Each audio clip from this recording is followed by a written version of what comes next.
Bill Nelson of Florida. Our colleague may wish to introduce Ambassador White.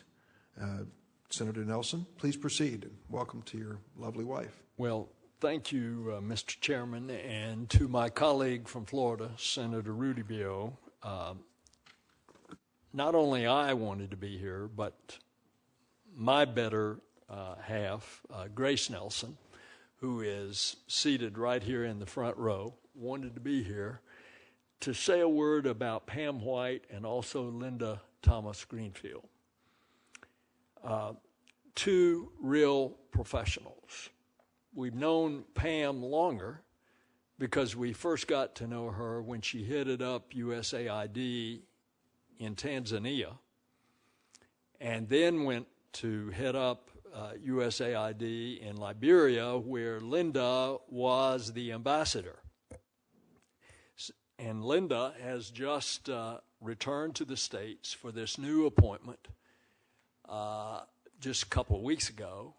Pam, in the meantime, very unusual that USAID top official then goes on and becomes ambassador. And Pam has been the ambassador to the Gambia for the last couple of years. Now, why we wanted to be here is that in the good fortune that we've had, Grace and I, to travel over a good part of the world, especially the third world countries, we have seen extraordinary public service, particularly in third world countries where a heart for service is so important. And indeed, that's what we first noticed in Pam.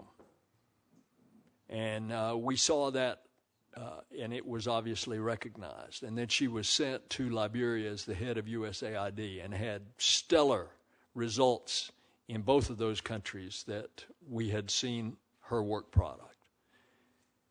And for that to be recognized by the State Department, and then for her to ascend to the position of ambassador in another third world nation, and now for her to be nominated to come to the Western Hemisphere in the poorest country in the Western Hemisphere, Haiti, of which Senator Rubio and I particularly have a considerable interest because of such a connection between Haitian Americans, of which we have a substantial community in Florida, and the people of Haiti. And Haiti continues to need a lot of help.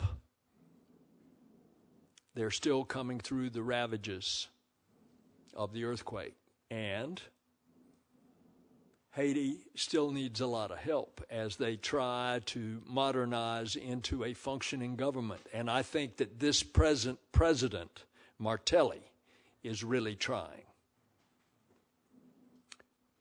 We've got to have a strong presence there representing the United States as he continues to try to reform that country.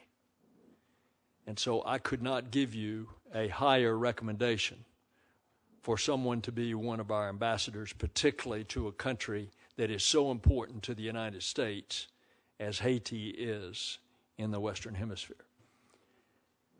I would just say in passing about Ambassador Greenfield, Thomas Greenfield, that her record is stellar. The fact that she has been there in Liberia, this little struggling country, headed by a woman,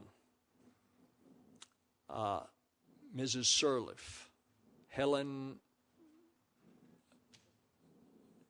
Johnson Sirleaf, and how she has tried to take that country that was so accustomed to corruption and start turning it, and how she's been successful, and even so in the point of just being reelected.